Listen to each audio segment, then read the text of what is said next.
Perfect Crown's sweetest episode is finally here. I can't believe the main leads kissed in just the third episode. Outside the palace, reporters swarmed, eager to know if the rumors about the Prince Regent were true. However, Lian didn't answer directly. Instead, he helped a girl out of his car. And this girl was none other than his rumored girlfriend, Seong Hee-ju. Their appearance together was a silent confirmation of their relationship. It turns out, a day earlier, Lian had agreed to marry Seong Hee-ju, but with one condition. He needed to test if she was capable enough. Hee-ju found this simple. A problem solved with money is no problem at all. A donation to the royal family should do the trick, right? Win over the public first. The palace will remain silent. This is making me nervous.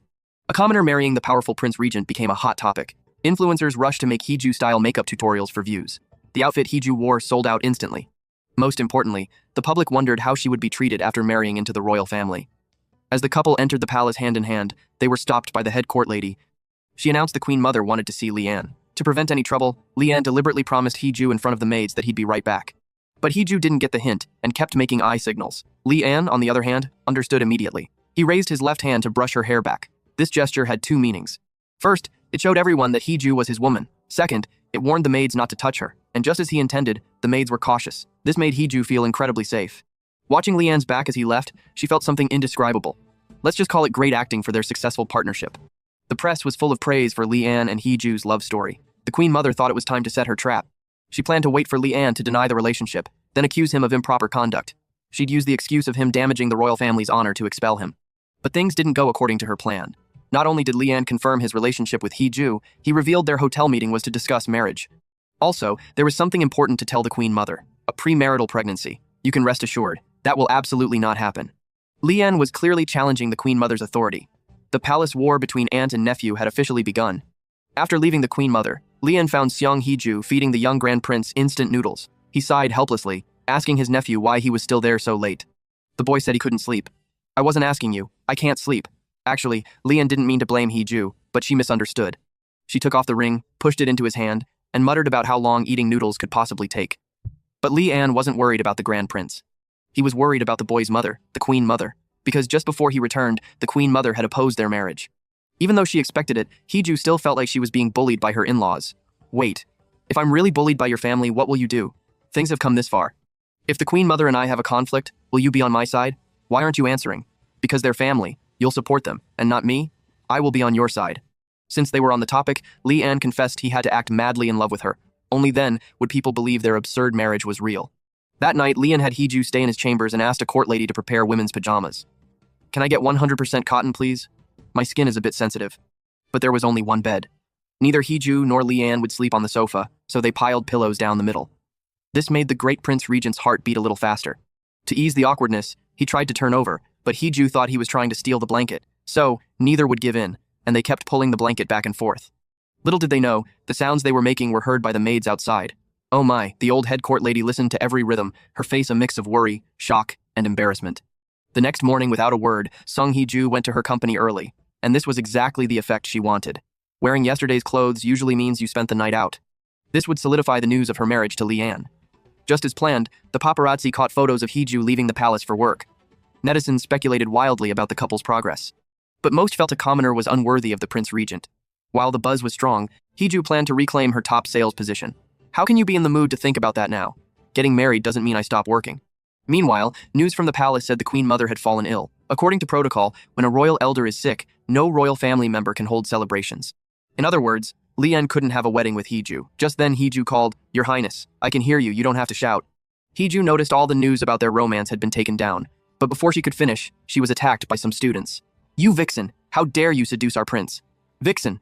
Yeah, you vixen! Oh my god, stay away from our prince, get lost. Hey, good job." Lian, hearing this, became very worried.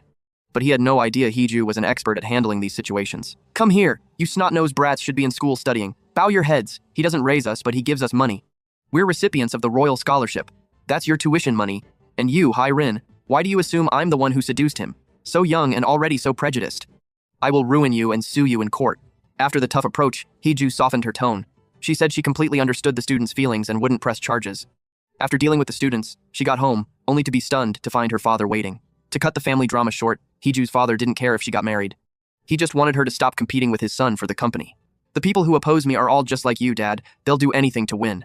It seems they're not confident, not brave enough to compete fairly with me. You are truly unrepentant." After sending her father away, Hee-ju was in a terrible mood. Just then, Leanne called. She planned to give a brief answer and be alone, but a few minutes later, the doorbell rang. To her surprise, it was the Prince Regent, Leanne. He brought her favorite hamburger, and with it, chased away her sadness. During their talk, Leanne learned about the egg-throwing incident. So that very night, he immediately arranged for her to stay at his private residence.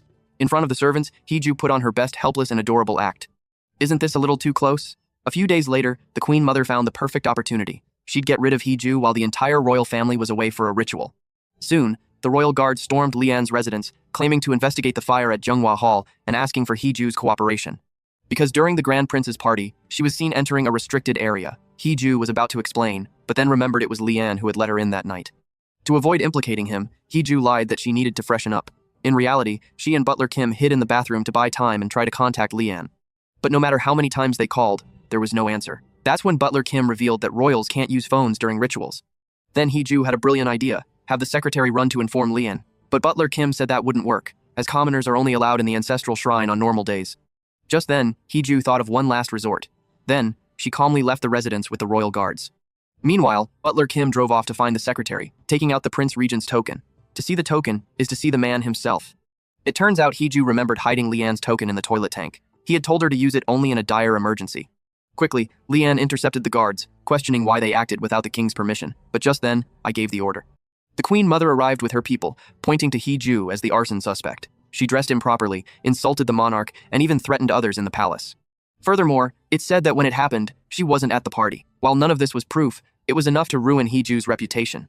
Leanne knew the Queen Mother's goal, so he offered to be investigated in Hee-ju's place. After all, he was also guilty of Hee-ju's suspicious behavior that night. You would withstand an investigation? The atmosphere immediately grew tense. Just then, the aide signaled the secretary. Director, you can interrogate me at Anhwa Hall. Despite their flawed teamwork, Leanne managed to get Hee-ju out of the palace. That evening, Hee-ju was taken back to the residence, while Leanne was detained in the palace for questioning. Surprisingly, Hee-ju returned like a triumphant king, bragging to the worried servants. It was nothing. The Queen Mother wouldn't dare touch her, that sort of thing. But when she calmed down, she recalled what had just happened. When she remembered being carried princess-style by Leanne, she couldn't help but laugh out loud. So, she picked up the phone to call him. Whether it was part of the act or something more, a mischievous idea popped into her head. I'll put on a little show of my own. Cut 2, Hee-ju parked outside the palace. Separated by a wall, the two shared a moment.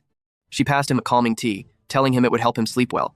Maybe he was touched, or maybe he'd never felt such warmth from anyone before. Combined with Hee-ju's playful charm, Leanne let his guard down with the girl before him. Don't move. And that's where episode 3 ends. Follow me for the next episode. See you then.